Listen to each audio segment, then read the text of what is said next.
mukure urubanza ku Mana, mwizere Imana nk'iyo kwizerwa. Ntabwo Imana ari ingome nk'uko tubitekereza. Ntabwo ikibindi kijya kibaza uwakibumbye ngo wambumbye gute. Nta muntu uhangana n'iyamuhanze, nicyo nagira ngo mbabwire. Ntabwo Imana ari umugome, ntabwo Imana ari ingome. Ibintu Imana ikora byose ni byiza. Hari igihe ugera mu gasharirirwa ukavuga ngo Imana ntabwo inzi, ntabwo Imana idukunda, byagenze gutya, iri hehe, kubera iki tabigize gutya, riri Imana ikigitira abagome. Nanjye najyaga nyibwira nticyokora umuntu washaka kubana nawe yaba umugome, ko mbona abagome n'abatindi n'abahanya hari bushyigikira, ko mbona abaguwe neza, ko mbona nta ubakoraho. Mukure urubanza ku Mana, mwizere Imana nk'iyo kwizerwa. Ntabwo Imana ari ingome nk'uko tubitekereza. Ntabwo ikibindi kijya kibaza uwakibumbye ngo wambumbye gute. Nta muntu uhangana n'iyamuhanze, nicyo nagira ngo mbabwire. Ntabwo Imana ari umugome, ntabwo Imana ari ingome. Ibintu Imana ikora byose ni byiza. Hari igihe ugera mu gasharirirwa ukavuga ngo Imana ntabwo inzi, ntabwo Imana idukunda, byagenze gutya, iri hehe, kubera iki tabigize gutya, riri Imana ikigitira abagome. Nanjye najyaga nyibwira nticyokora umuntu washaka kubana nawe yaba umugome, ko mbona abagome n'abatindi n'abahanya hari bushyigikira, ko mbona abaguwe neza, ko mbona nta ubakoraho. Bakundwa turabana b'Imana, ariko uko tuzasa ntikurerekanwa bene data, icyakora kuri hafi. Bamwe muri abo banyamahirwe babaciye ibihanga, abandi barundwaho amabuye babateka mu mavuta. Babonaga irembo riri hafi, kandi gutabarwa kwabo kwari kubasatiriye cyane, umukiza bari hafi. Aho hera nifuza kuzagerayo, nzaririmbana n'abaho indirimbo zo kunesha. Aho hera nifuza kuzagerayo, nzaririmbana n'abaho indirimbo yo kunesha. Aho hera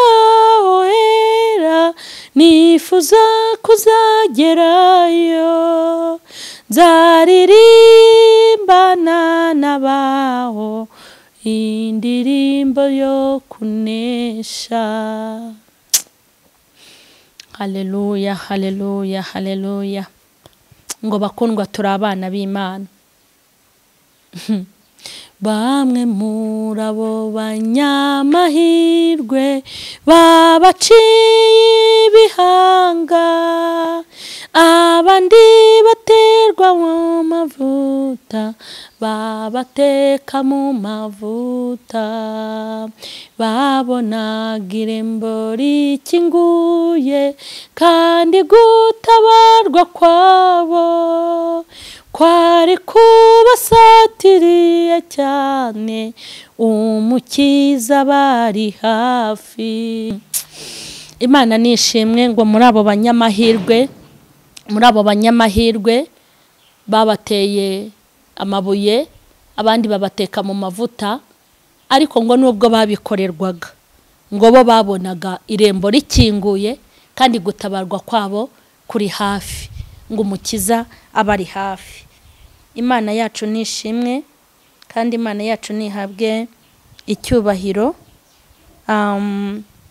Nkomeje kubasuhuza rero mwebwe mwese bakurikirana Mama Charlene official, aho mudukurikiranira hose. Ndasuhuza abari mu gihugu cy'u Rwanda, kandi ndasuhuza mu bihugu by'abaturanyi, ndasuhuza abo muri Afrika, ndasuhuza abo muri Amerika ruguru n'epfo, abo muri Europe, abo muri Asia, abo muri Australia, mwese ndabashuhuje kandi nkomeje gushimira abakurikirana mama Charlene, mukurikirana filme, mukurikirana ikigisho cyitwa umusirikare wa Kristo, tegura ejo rubyiruko menya nibihe itorero. Turabashuhuje mwese aho muri, mukomeze kugubwa neza kandi dukomeje no kubabwira ngo ni mwihangane ibihe turimo. Imana ikomeze kubakomeza umutima, Imana y'amahoro ibahe umugisha.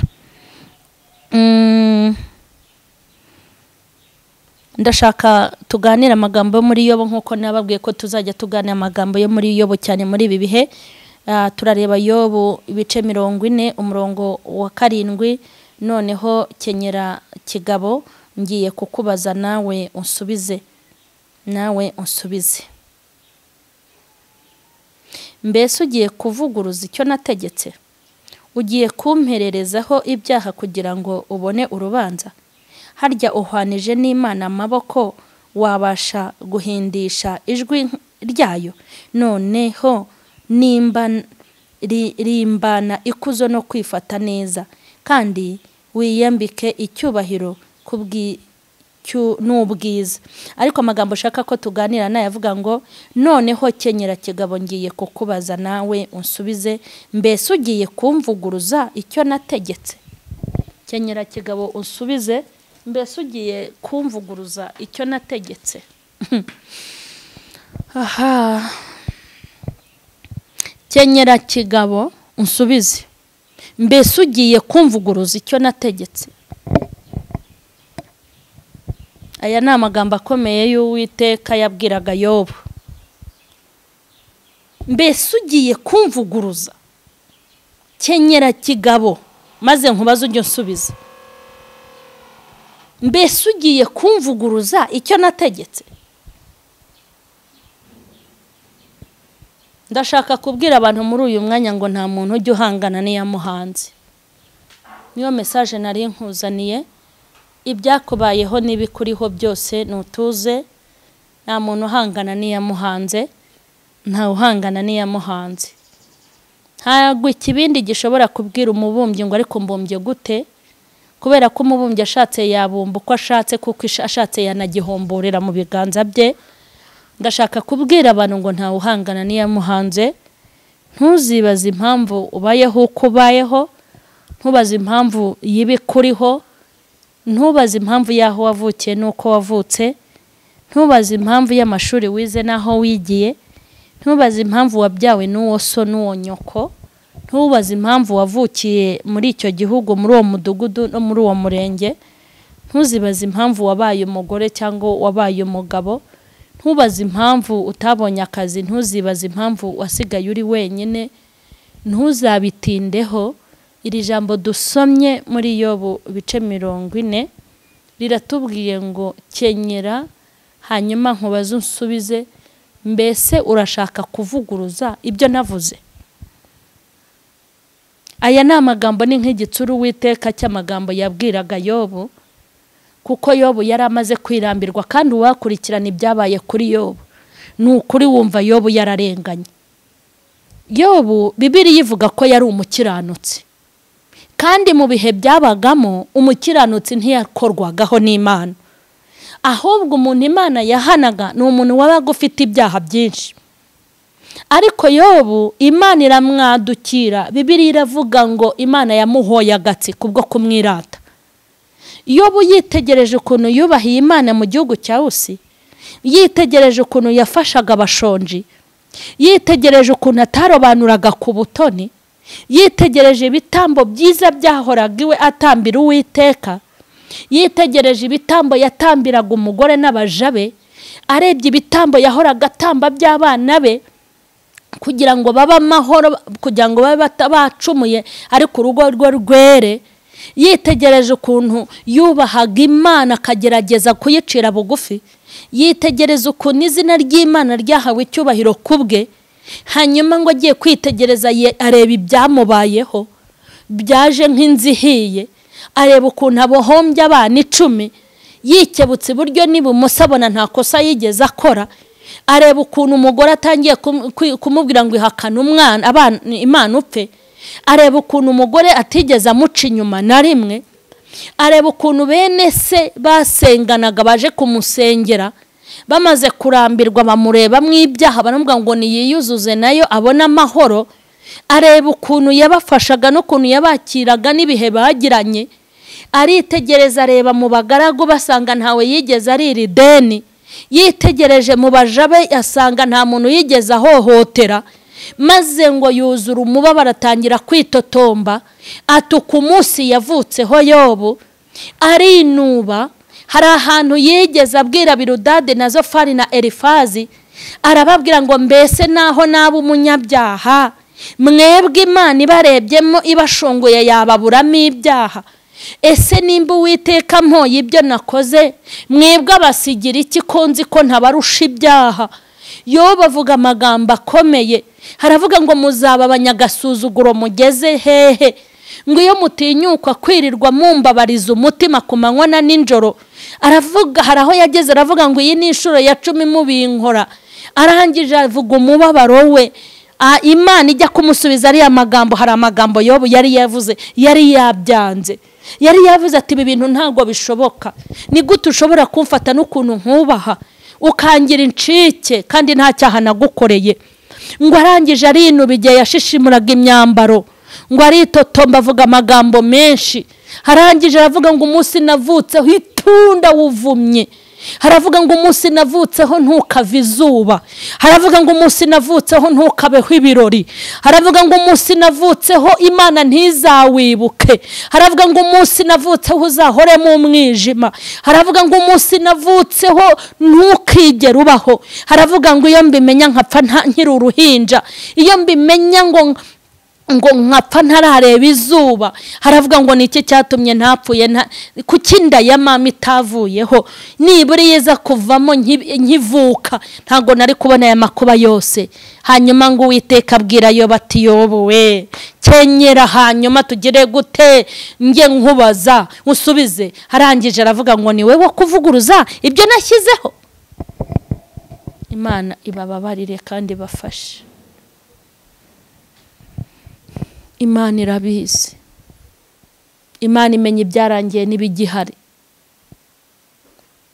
Imana yari izi ko muri iki gihe uzaba uri wenyine.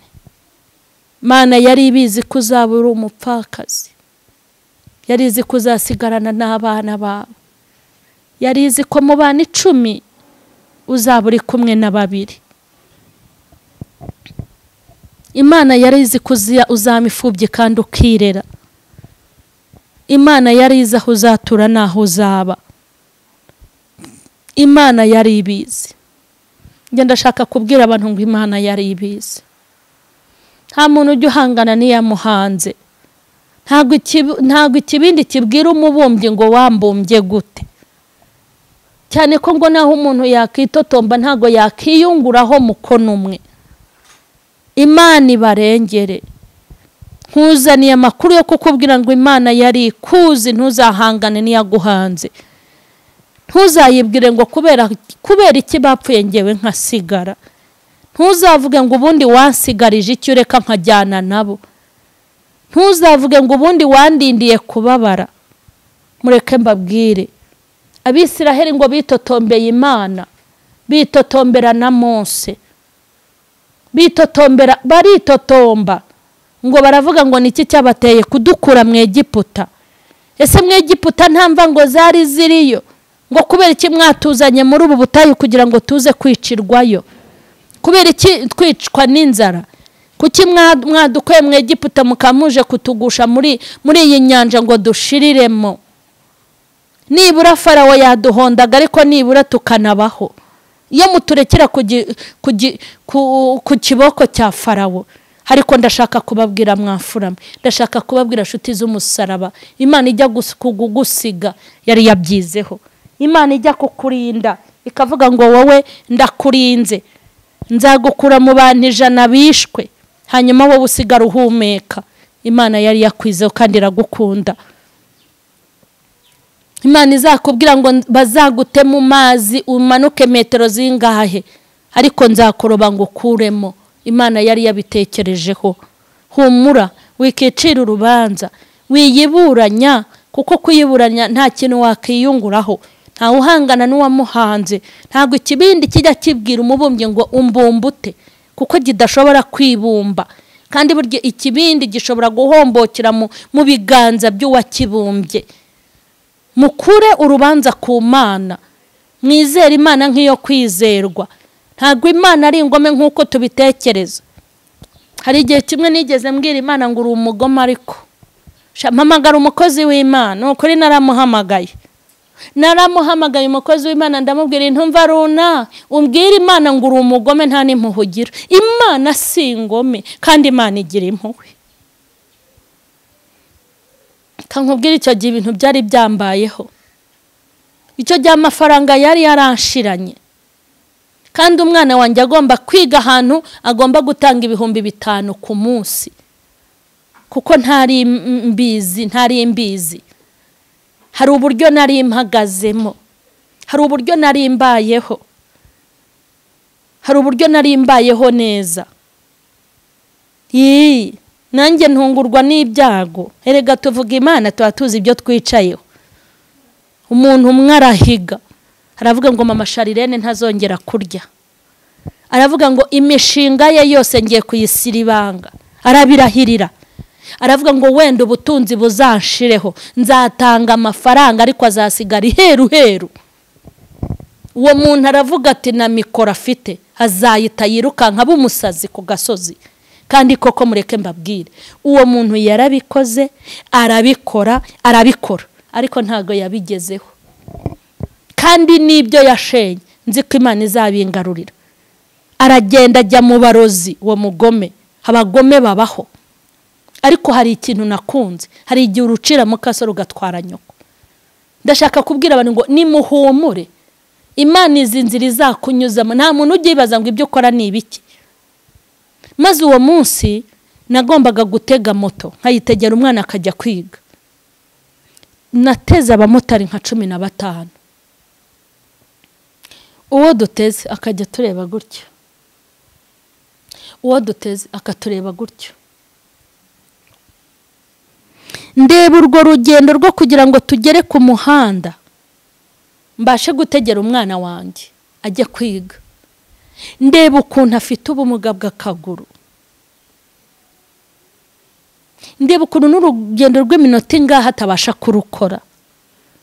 Ndeba ukuntu tugiye kumanuka n'amaguru. Naririye mu muhanda, nari nitwikiriye agatambaro. Mbwira Imana ntireka nkubwiza ukuri, uri umugome nta n'impuhwe ugira.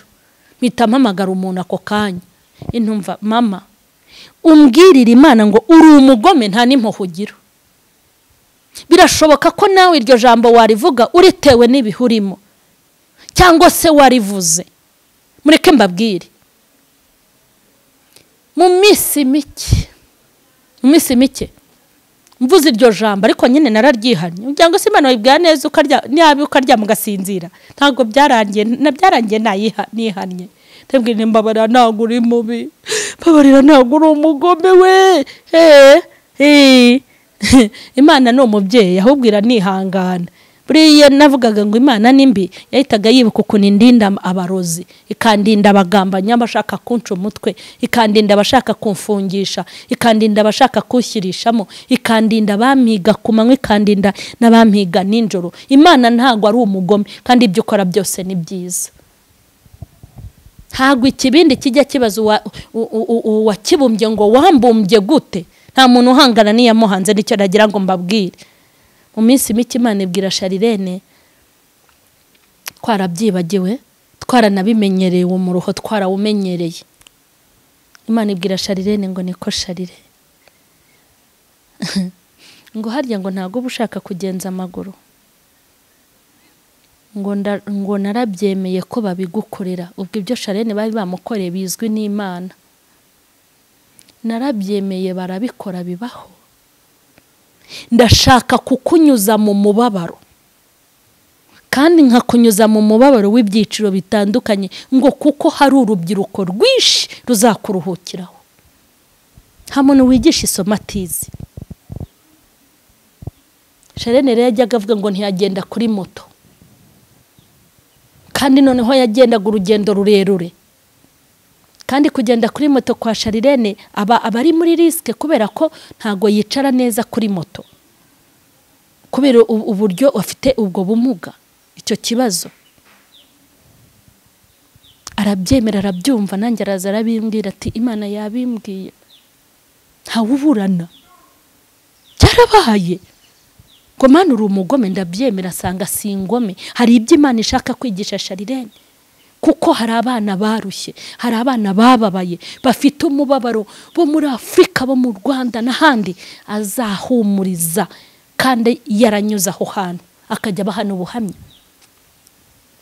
ntabwo Imana ari umugome ntabwo Imana ari ingome ibintu Imana ikora byose ni byiza hari igihe ugira mu gasharirirwa ukavuga ngo Imana ntabwo inzi ntabwo Imana idukunda byagenze gutya iri hehe kubera iki tabigize gutya riri Imana ikigitira abagome nanjye najyaga nyibwira nticyokora umuntu washaka kubana nawe yaba umugome ko mbona abagome n'abatindi n'abahanya hari bushyigikira ko mbona abaguwe neza ko mbona ntawe ubakoraho ko mbona abanyabyaha bigaramiye ko mbona indaye zo mu itorero zifite amahoro ko mbona abajura baguwe neza ariko ntago ari by'ibyo bintu tuba tuvuga ntago ari byo ntago ari nako biri ntago Imana izigera yirengagiza umukiranutsi ariko ngo nta nubwo izaramira inkozi z'ibibi kandi ngo nkuko umuyaga utumuka ukagenda niko abanyabyaha bazagenda ariko ngo abakiranutsi ngo bazamera nk'inkingi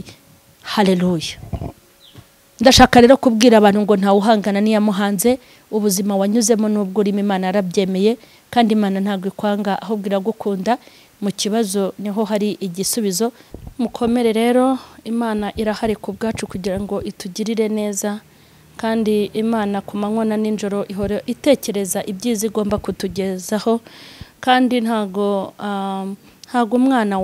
umwana wanjye yanyaka ifi ngo muhe inzoka nta nubwo yanyaka umugati ngo muhe itafari ntago yanyaka ji ngo muhe nyabarongo nk'uko umubyeyi amenya umwana ni nako Imana itumenya Imana izi bigukwiriye mu byiciro byose uzanyuramo reka dusenge Imana ikomeze kugufasha kandi be mu ruhande rwawe Mana nziza turagushimye kandi turagusenze aka kanya tugushimiye kugira neza kwawe ko waturemye kandi wari uzi uko tugomba kubaho ni wowe utegeka izuba mu gihe cyaryo rikaza nta hantu igihugu cyangwa abantu b'abahanga bakanda rikava kandi ni wowe ujya utegeka igihe imvura ikagwa hanyuma nta bigega by'imvura biri muri iyi si ni wowe uzi ahantu iba hanyuma nta hantu bakanda ngo duhumeke umwuka baduhaye n'imbaraga zawe zabikoze byose kandi Uwiteka waremye umwana w'umuntu uzi nuko agomba kubaho